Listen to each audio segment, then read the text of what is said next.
industry, right? It's a good-sized company. It's Right. an almost $400 million company. The industry has grown from, you couldn't even use the words organic and industry in the same sentence. It's now $30 billion. It's growing 6 times faster. People like this. conventional People food. want this. Well, I haven't met the consumer yet who says, give me the yogurt with more pesticides in it. You know, Right. It hasn't. And let's get this clear right away. This Prop 37 is not banning genetically modified gosh, food. no. It's just saying label it. It's just saying we want to know if it's in the food. Imagine that. Imagine that. Imagine that.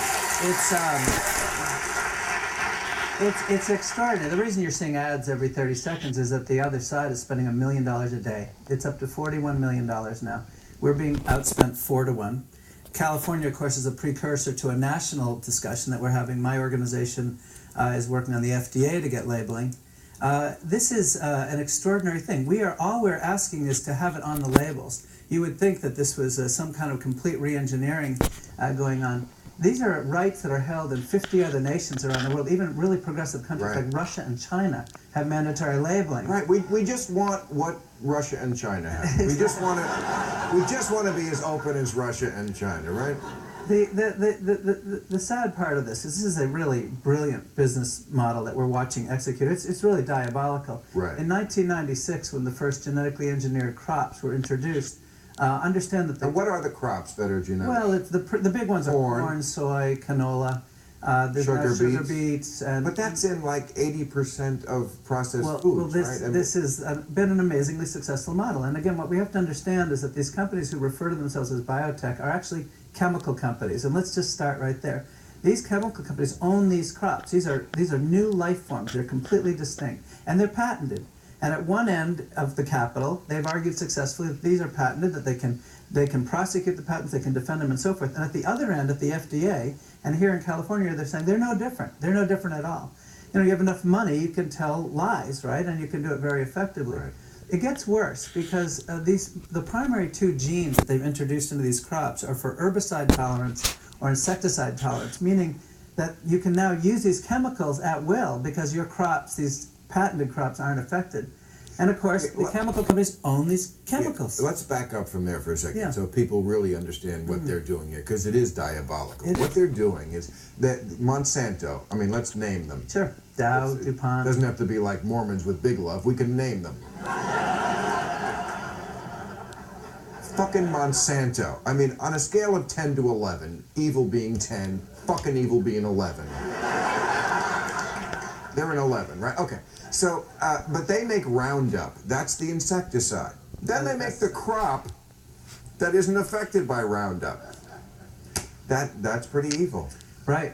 And what bothers me so much is that, first of all, they lie, and they say that we need this to increase crop yields. There's no evidence of that. There's zero evidence. 20 years of studies of Union of Concerned Scientists has shown there's exactly no benefit to consumers, no benefits to farmers. That is the big lie. Okay, but the other thing is, okay, so they're using all these pesticides, and they, by the way, have to use more and more as time goes by, because like any drug, I know this, like antibiotics, or any fun drug, the more you do, the more you need. Your tolerance goes up. So the tolerance has gone up with the crops, right? They keep using more. Extraordinarily. The number now is 527 million pounds more herbicides have been used since the introduction of these crops. And to your point, it's not just there's more of them, they're being used throughout more of the season. So this means that in the summer, when you're spraying herbicides at a time of year when we didn't used to, it's evaporated with the water, which means that when the water goes up into the clouds, you're now breathing. So it Sioux City, City, Des Moines, Chicago, the USGS is now measuring measurable levels of this stuff in the air. It gets worse. And the water. Oh, absolutely. But it's Brown primarily soil. the effect is to breathing. And it gets worse because, as you say, these herbicides are no longer effective. There's now 22 different weeds who have not waited around to do focus groups. You know, nature doesn't do that to figure out what to do. They've evolved to becoming herbicides. You say weed. Not all. Other kinds of weeds. Oh. Other kinds of weeds. I thought this was really bad. Okay. There's 22 of them. They're on 17 million acres in 26 states. They are now herbicide tolerant. So now Dow, sister company of our friend Monsanto, has said to farmers, you want to really control those herbicide tolerant weeds? Use 2,4-D. Remember the last time you heard of 2,4-D? It's 50% of Agent Orange. Oh. And so now we're using 2,4-D across this country, and guess what? We have now introduced, Dow has now introduced 2,4-D resistant corn that they would like our government to approve. So what we have here is chemical inflation going on. It's just literally going through the roof. And how can we get people to connect the dots here? This is probably why people have so many more allergies now, because there's some more these kind of chemicals. You talked about how many? 525 million. Okay, they don't just disappear into fairyland. No, we all have DDT in our tissue, even though it was banned 60 years ago. Cancer is up so much. Well, here's what's really horrendous about Prop 37. The Grocery Manufacturers Association, teaming up with Monsanto and the others, has declared stopping your right to know, as a California citizen, stopping your right to know what's in your food as their #1 priority in 2012. Now, this is in a world where 1 in 3 children is going to be a type 2 diabetic. 2 out of 3 are going to be obese or overweight, and 40%, 4 out of 10, are going to get cancer. And this is the #1 priority, stopping us from knowing what's in our food. I mean, how about top 5 maybe? But this is extraordinary.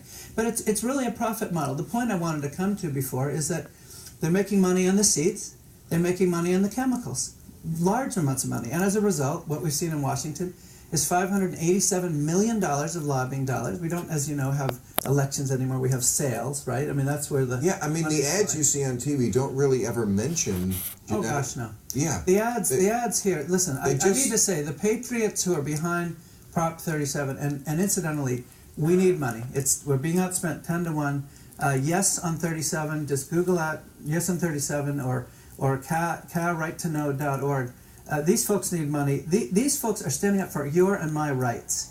And yet the advertising is all obfuscation. It's going to cost you more. Not true. We've got plenty of studies that blow that away. And usually when people are trying to keep something secret, they have your best interests at heart. Well, John Dean, the Nixon counsel, said in his Mea Culpa book, he said what he's learned in his life is that when people keep secrets, it's usually for a reason. They're trying to fuck you. Thank you so much for enlightening us on this. Vote the right way on 37. Okay, good job. Let's meet our panel.